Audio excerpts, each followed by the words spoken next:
All indications are that Russia has once again shown its true criminal face. U.S. experts proved that an Azeri airline plane was shot down. The attack resulted in the deaths of 38 people. Russia is to be held responsible for the crime. Unfortunately, this is not the first such barbaric act of Vladimir Putin's state. This is the moment when the plane collides with the ground.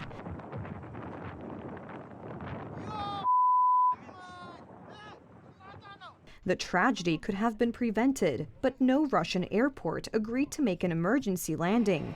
There were 67 people on board. 38 of them died.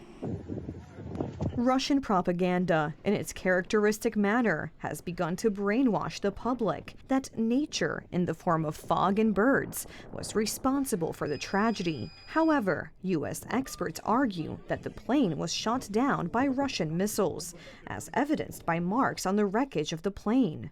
Once I saw the photos of the damage pattern on the tail of the airplane, it seemed likely that it was potentially caused by an air defense system, just because the shrapnel pattern was consistent with being shot down by a surface-to-air missile. Allowing international experts to investigate is the only way to guarantee an honest investigation. This was lacking, for example, in 2010 in Smolensk, when Prime Minister Tusk placed the entire case in Russian hands. As noted by Antoni Macierewicz, who investigated the Smolensk tragedy for years, there are many similarities between the presidential Tupolev and the downed Azeri plane.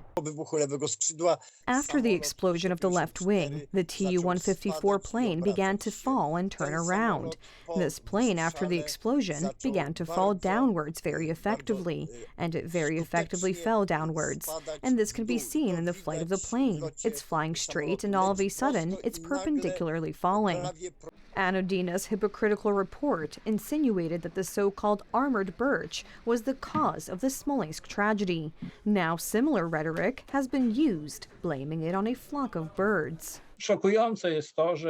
It is shocking that there is a consistent attempt to erase Smolensk from the entire list of Putin's crimes and treat this event in a special way, as if Putin was some kind of angel of peace during this period. Vladimir Putin's entire presidency is strewn with corpses. In 1999, when he stood at the head of the state, his subordinate services, in order to escalate the war in Chechnya, did not hesitate to sacrifice their own citizens. The GRU blew up apartment blocks full of civilians, even in Moscow, then shifted responsibility to the God-fearing Chechens.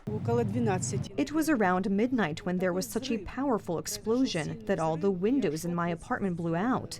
The balcony doors were closed at the time, and I had the feeling that the whole apartment would explode.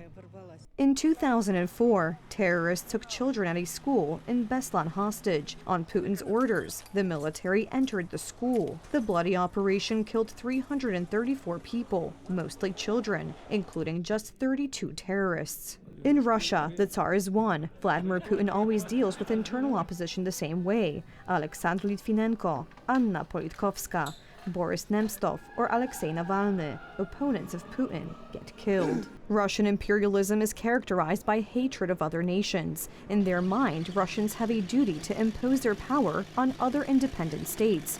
This was the case in 2008, for example, when the Russian army invaded Georgia.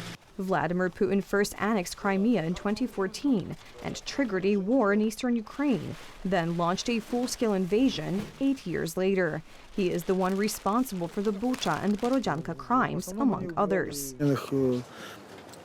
In one day, we collected about 30 bodies lying there. Some of them were shot in the head. Some of them were killed blindfolded and their hands tied.